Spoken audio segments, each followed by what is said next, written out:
నాడు మార్పు రావాలి, కేసీఆర్ పోవాలనే నినాదంతో ముందుకు పోయింది. ఇవాళ పరిస్థితి చూస్తుంటే మార్పు రావాలి, రేవంత్ రెడ్డి పోవాలనే నినాదం వస్తుందని చెప్పంటారు. పరిస్థితి ఆనాడికి మార్పు చూడండి అంటారు మీరు. ఆనాడు మార్పు రావాలి, కేసీఆర్ పోవాలనే నినాదంతో ముందు పోతే ఇవాళ ఏమొస్తుంది నినాదం? మార్పు రావాలి, రేవంత్ రెడ్డి పోవాలనే కాడికి వచ్చింది. కేవలం 2 సంవత్సరాల కాలం మన ఎన్నికలు చేసినటువంటి వాగ్దానాలు నెరవేర్చులో ఏదైతుందో, మన ప్రజల ఆకాంక్షల మేరకు ఏదైతుందో నెరవేర్చలేకపోతున్నాం. కాబట్టి ఇంకో this is one of the example అని చెప్పంటున్నాను నేను. రేవంత్ రెడ్డి గారి నిర్లక్ష్య పాలనకు ఇదొక అద్దం పడుతుందని చెప్పంటున్నాను. రేవంత్ రెడ్డి గారి నిర్లక్ష్య పాలనకు సంక్షేమ కార్యక్రమాల అమలు ఒక అంశం. నాకు బాధ అనిపిస్తున్నది.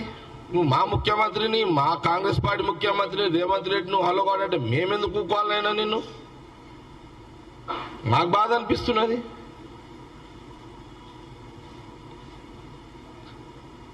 మా ముఖ్యమంత్రి రేవంత్ రెడ్డిని అంటే మేము పడాలా? మేమెందుకు పడతాం? అందుకే కాంగ్రెస్ పార్టీ గాంధీ భవన్ నుంచి క్లియర్ ఏం చెప్తున్నట్టే, నంబర్ 1 నువ్వు ఒక బేకూబ్ కానివని అంటున్నాం. మేము బేకూబ్ గాలకు ఒక బేకూబ్ కాని, తెలంగాణలో బేకూబ్ గాడు అంటారు. ఈ బేకూబ్ అనేటువంటి అది మన ఊర్లలో అంటాం. మరే వీడు బేకూబ్ గాడారా, ఏం మాట్లాడుతారో తెలియదురా వీనికి. మన పెద్ద మనుషులు అంటారు ఊర్లలో పోండి, ఊర్లలో ఏమంటారంటే ఏది పడితే అది మాట్లాడతారు. ఇప్పుడు పెద్ద మనిషి ఊళ్ళో పంచాయతీ కాడ కూర్చుంటే ఆడు కూడా వస్తాడు, వచ్చి అట్లా కాదు ఇట్లా అంటాడు, ఇట్లా కాదు అట్లా అంటే బెగ్గు అని ఆపే ఏం మాట్లాడుతున్నావురా? బెగ్గుగా చేతలు చేస్తేమరా? మేము ఒకటి చెప్తే నువ్వు ఒకటి చెప్తేమరా? అర్థం లేని మాట్లాడతావేమరా? మంచి పని చేసి చిడగొట్టేటోడు బెగ్గు పని. ఇవాళ అందరం ముఖ్యమంత్రి గారి నాయకత్వంలో టీం లాగా పనిచేస్తున్నాం.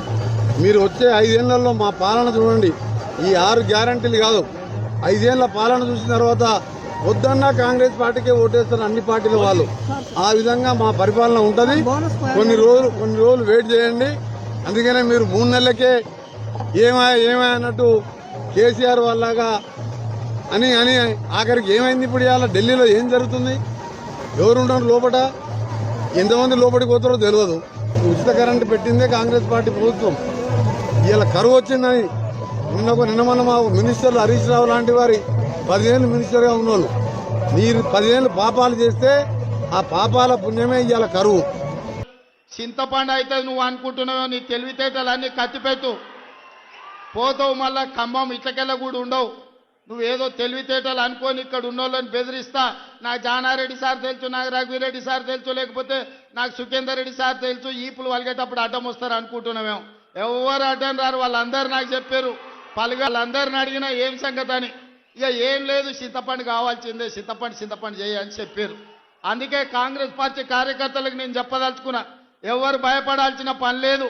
ఇట్లాంటి నక్క చిత్తులో చాలా మంది వస్తుంటారు. ఈ వినయాలన్నీ మన దగ్గర వనికిరావు. నమ్మి ఎమ్మెల్యేని చేస్తే నాగార్జున సాగర్ ఉప ఎన్నికలు జానారెడ్డిని ఓడగొట్టడానికి ఇల్లు తిరిగిండు.